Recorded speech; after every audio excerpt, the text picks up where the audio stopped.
Metin abi olması lazım.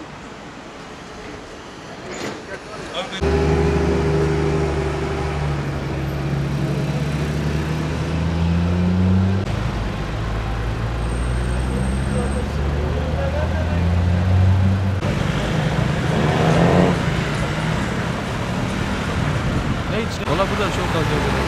Ben burada çalışıyorum abi. Haftada 2 kere rahatıyorum.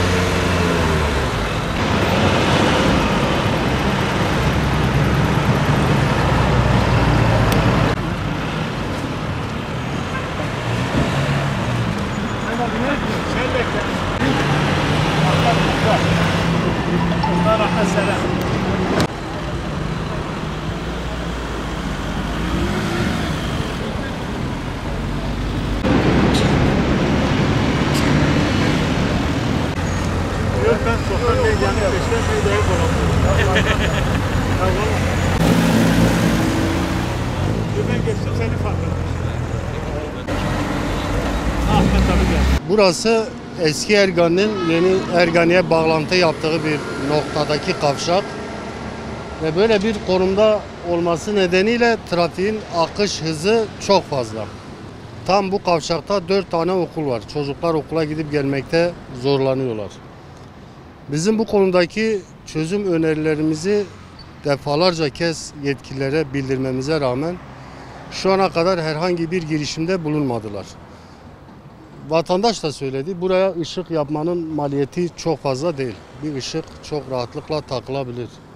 Üst geçit hemen şu üst tarafa yapılabilir. Ya da daha köklü bir çözüm aslında buraya altlı üstlü bir üst geçitin yapılması gerekiyor. Yani bunlar zor işlemler değil. Buradan tekrar yetkililere sesleniyorum. Yani lütfen bu yolu yapsınlar. Yani birilerinin yaralanması, zaten her hafta kaza oluyor. Yaralanma olayları sık sık oluyor.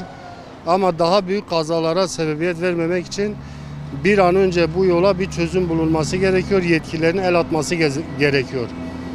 Özellikle yukarı taraftan araçlar çok hızlı geliyor. Ve bu İmam Hatip ve Ergani'ye doğru çıkan yol birbiriyle kesişmediği için karşıdan karşıya geçen şoförler karşı yolu görmüyor. Dolayısıyla bir karanlığa kendini atıyor. Yani bu da kazayı kaçınılmaz hale geliyor. Yetkililerden çare bekliyoruz. Yani biz de önerilerimizi zaten yetkililere söylemişiz. Bir an önce bu işe bir el atıp halletsinler.